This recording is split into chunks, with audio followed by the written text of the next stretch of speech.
ഞാൻ കേട്ടിട്ടുള്ളത് തൃശ്ശൂർ നല്ല സാംസ്കാരിക നഗരം എന്നാണ്. സൗന്ദര്യമുള്ള, സുന്ദരമായ, പൂരങ്ങളുടെ പൂരമായ നാട്. പക്ഷേ ബിഗ് ബോസ് ടീമിന് അവിടെ നിന്ന് ഇത്തരം ചീപ്പ് ആൾക്കാരെ മാത്രമേ കിട്ടുന്നുള്ളൂ എന്നൊരു ഭയങ്കര സംശയമുണ്ട്. എന്താ പറയാ, ഇത്രയും ഡിഗ്നിറ്റി ഇല്ലാത്ത ആൾക്കാരെ അവർക്ക് തൃശ്ശൂരിൽ നിന്ന് എങ്ങനെ കിട്ടുന്നു? രതീഷ്, അവൻ എന്താ കഴിഞ്ഞാണ് കാട്ടിക്കൂട്ടിയത്? അവന് ബോധവും വിവരവും ഇല്ലാത്തവർക്ക്.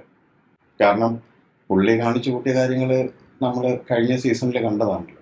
ആദ്യത്തെ ആഴ്ച തന്നെ എവിക്റ്റായി പോവുകയും ചെയ്തു. ഇപ്പോൾ ഒരു അനീഷ് 5 വർഷം ബിഗ് ബോസിനെ തിസീസ് ചെയ്ത് വന്നിരിക്കുന്നു, നല്ല കാര്യം, അതൊക്കെ അക്സെപ്റ്റ് ചെയ്യുന്നുണ്ട്. പക്ഷെ ഇതാണോ ഒരു ഗെയിമിന്റെ അപ്രോച്ച്?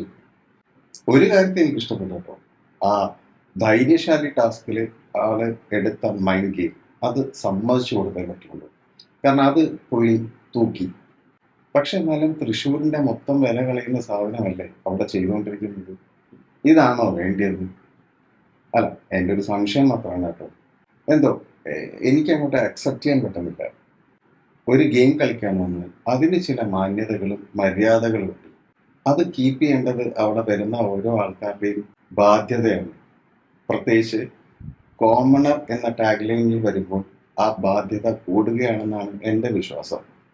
അത് എത്രത്തോളം അനീഷിന് അത് ടേക്കപ്പ് ചെയ്യാൻ പറ്റുമെന്ന് എനിക്കറിയില്ല. പക്ഷെ സ്റ്റിൽ നൗ, ഇതുവരെ അനീഷിന്റെ ഗെയിം അത് സുഖകരമായിട്ടല്ല മുന്നോട്ട് പോകുന്നത്. തൃശ്ശൂരുകാരെ പറയിപ്പിക്കല്ല പൊന്ന് സഹോദര, പ്ലീസ്.